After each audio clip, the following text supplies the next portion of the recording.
మన్యాల సినీ టాక్స్కి స్వాగతం. నిన్న కాశ్మీర్ పహల్గామ్లో ఆర్టీఎఫ్ సంస్థ ఉగ్రవాదులు అత్యంత దారుణంగా, హేయంగా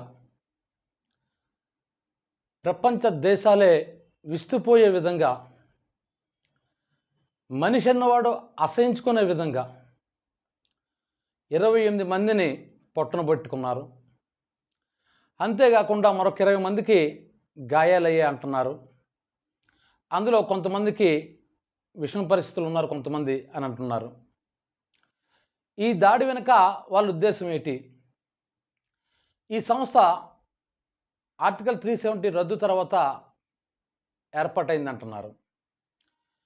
దాదాపుగా 150 మంది ఉన్నారంటున్నారు. నిన్న 6-7 వచ్చి కాల్పులు జరిపారు. స్థానికులు కూడా ఓ 10 మంది వారికి సపోర్ట్గా ఉన్నారని వార్తలు వస్తున్నాయి.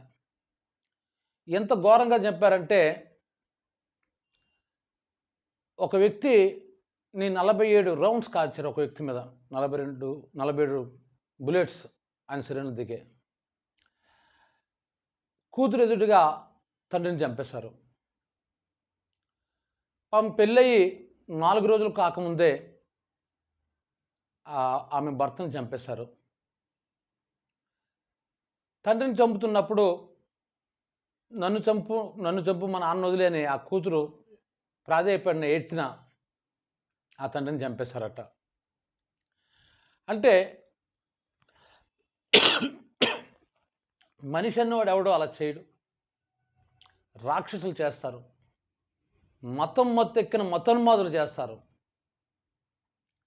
అంత ఘోరమైన చర్య జరిగింది. దీనికి కారణం ఏంటి అసలు? సరిగ్గా వాళ్ళు ఎంచుకునే టైం కూడా చూసుకున్నట్లయితే, భారత ప్రధాని మోడీ గారు సౌదీ అరేబియా పర్యటన వెళ్ళే సమయం, అమెరికా వైస్ ప్రెసిడెంట్ ఇండియాలో పర్యటిస్తున్న సమయం. అంటే ప్రపంచ దేశాలని ఆకట్టుకోవాలన్న ఉద్దేశం కనబడుతుంది. ఈ ఉగ్రవాద వెనకతల మతం ఉంది, మత పిచ్చి ఉంది, మతోన్మాదం ఉంది. మత పిచ్చి తలకెక్కిన మతోన్మాదంతో చంపారు. సాధారణంగా ఉగ్రవాదులు కామన్ పీపుల్ దృష్టికి రారు, వాళ్ళని సాధారణంగా చేయరు. ఎందుకంటే గత 30 సంవత్సరాలుగా ఎంతమందిని పౌరుల్ని చంపే సంఘటన జరగలేదు. మొట్టమొదటి 30 సంవత్సరాల తర్వాత ఇప్పుడు మొట్టమొదటిసారిగా 28 మందిని చంపేశారంటే ఎంత దారుణం చూడండి.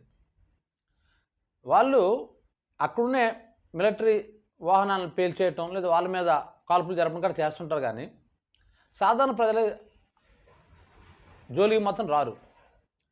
వాళ్ళంతా కూడా టూరిస్టులు, ఫారెన్ టూరిస్టులు కూడా ఉన్నారంటున్నారు. తెలుగు వాళ్ళు కూడా ఒక 2 ఉన్నారంటున్నారు.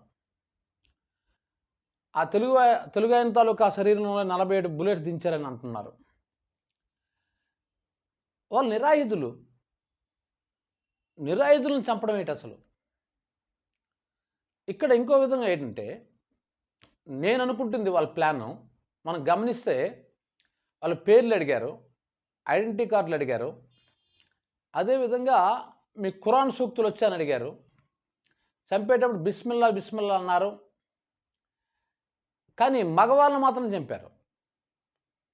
ఉన్నంతలో అదృష్టం అంటే ఆడవాళ్ళ పిల్లలు సెత్తలేదు. ఇప్పుడు వచ్చే సమాచారం ప్రకారం నేను చెప్తుంది.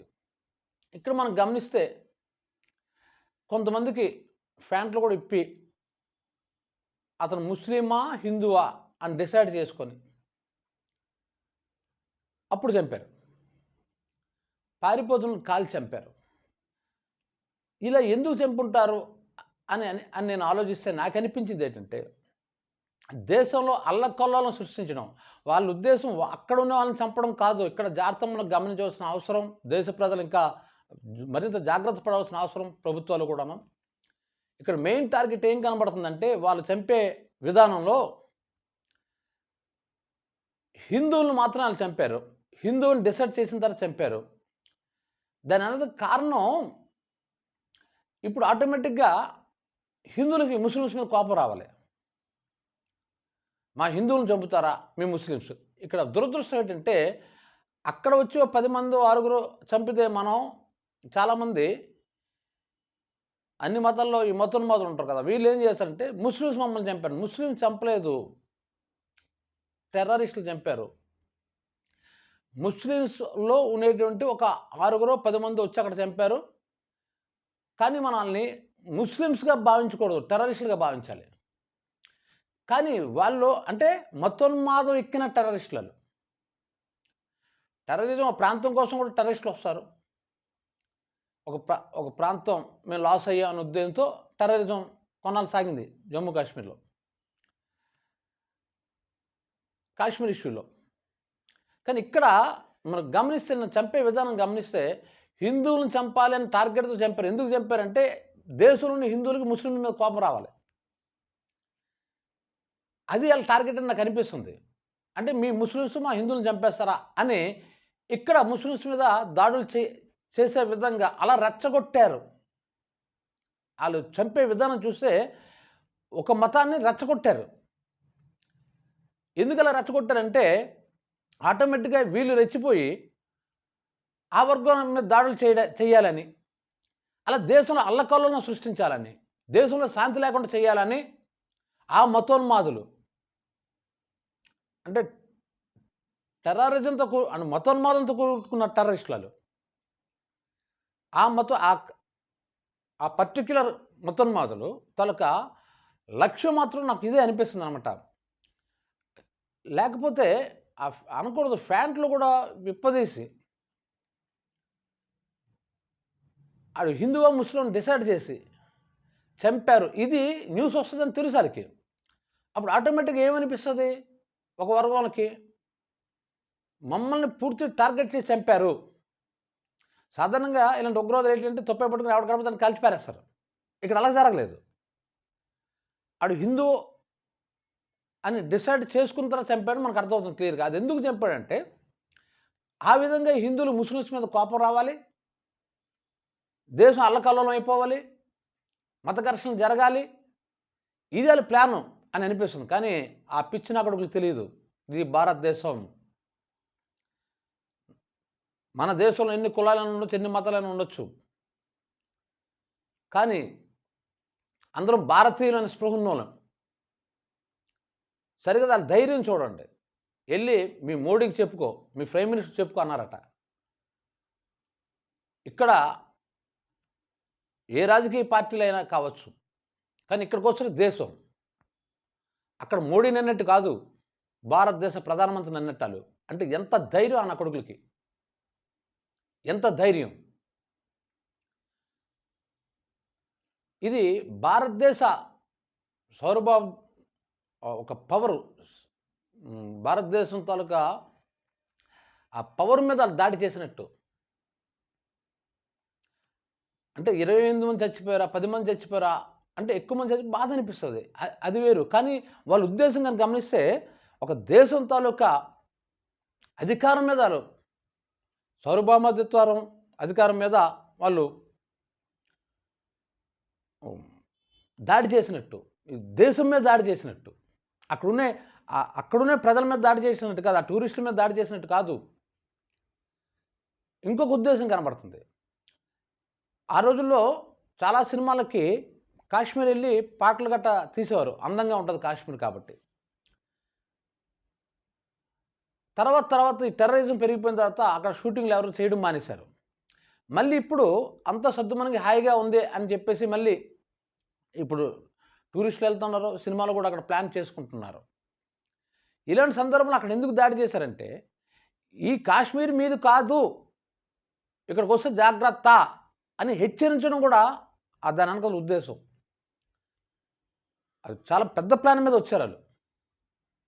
ఏదో కాజువల్‌గా ఏదో నలుగురు కనపడితే కాల్చేసి వెళ్ళిపోదాం అన్న ఉద్దేశం కాదు అది మాత్రం. దేశంలో అల్లకల్లోలం సృష్టించాలి, మత ఘర్షణ సృష్టించాలి.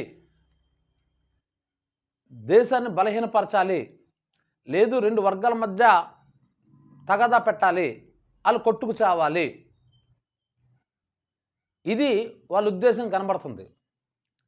కాకపోతే మన భారతదేశ ప్రజలు అంత అమాయకులు కాదు. గవర్నమెంట్ అంత బలహీనం కాదు. ఖచ్చితంగా సర్జికల్ స్ట్రైక్ ఉంటది. ఒక్కొక్కడిని కుక్కని కాల్చి పారేస్తారు. అందులో ఏ డౌట్ లేదు. అలా చేయాలి కూడా. అది ఎంత వేరం చేస్తే అంత మంచిది. భయం ఉండాలి. భారతదేశం ఊసెత్తితే ఇక్కడ ప్రజలను గాని ఏమనంటే ఆడెవడైనా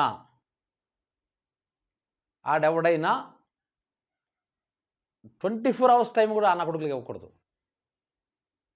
తిప్పి కొడతారు ఎంతమంది ఉన్నారు.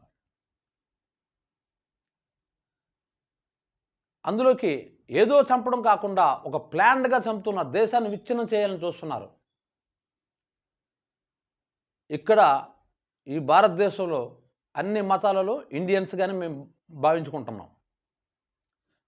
ప్రతి హిందువు నేను ఇండియన్ అనుకుంటాడు. ప్రతి ముస్లిం నేను ఇండియన్ అనుకుంటాను. ప్రతి క్రిస్టియన్, బౌద్ధిస్ట్ అందరూ మేము ఇండియన్స్ అని అనుకుంటారు. ఈ దాడిని అందరూ ఖండించారు. అన్ని దేశాలు ఖండించాయి. మనిషి అన్నాడు ప్రతి ఒక్కడు ఖండిస్తాడు. అందుకే మతోన్మాదం తలకెక్కించుకోకూడదు. నేను మొదటి నుంచి గోల పెడుతుంది ఇదే. అది ఏ మతమైనా మతోన్మాదంగా మనం మారకూడదు. మీకు నచ్చిన దేవుని మీరు పూజించుకోవచ్చు. మొత్తం మత్తెక్కితే ఇదిగో ఇలాంటివి జరుగుతాయి. ఇలాంటివి చేస్తాం. అలా మారిపోతారు జనాలు. మానవత్వాన్ని మర్చిపోతారు. కానీ ఈ విషయంలో భారత ప్రధాని చాలా స్పీడ్‌గా నిర్ణయం తీసుకుంటారని నేను అనుకుంటున్నాను. తీసుకుంటారు కూడా. సర్జికల్ స్ట్రైక్ గ్యారంటీ జరుగుతుంది. ఏరి పారేయండి ఎదవల్ని. మరొకసారి దేశం మీద ఇలా దాడి చేయడానికి భయపడాలి. వాళ్ళు అడవుల్లోంచి వచ్చి అది లోయ ప్రాంతం కాబట్టి అయితే గుర్రాల మీద వెళ్ళాలి, నడుచుకొని వెళ్ళాలి. ఈ దెబ్బలు తిన్నోళ్ళని క్షతగాతుల్ని హాస్పిటల్‌కి చేర్చడం కూడా లేట్ అయిపోయింది. కష్టమైపోయింది అక్కడ. ఈ లోపున వాళ్ళు మళ్ళీ అడవుల్లో పారిపోయారు. కానీ ఎక్కడ పారిపోతారు? భారతదేశం సైనికుల నుంచి నా కొడుకులు తప్పించుకోలేరు. మేము ప్రధానమంత్రి గారికి విజ్ఞాపన ఒకటే చేస్తున్నాం.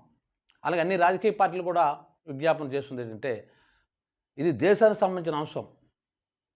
ఏ ఒక్క పార్టీదో కాదు. కాబట్టి ఇక్కడ అందరం కలిసికట్టుగా దేశానికి సపోర్ట్‌గా నిలబడాలి. ఈ వీడియో మీకు నచ్చినట్లయితే లైక్ చేయండి, షేర్ చేయండి, సబ్స్క్రైబ్ చేయండి.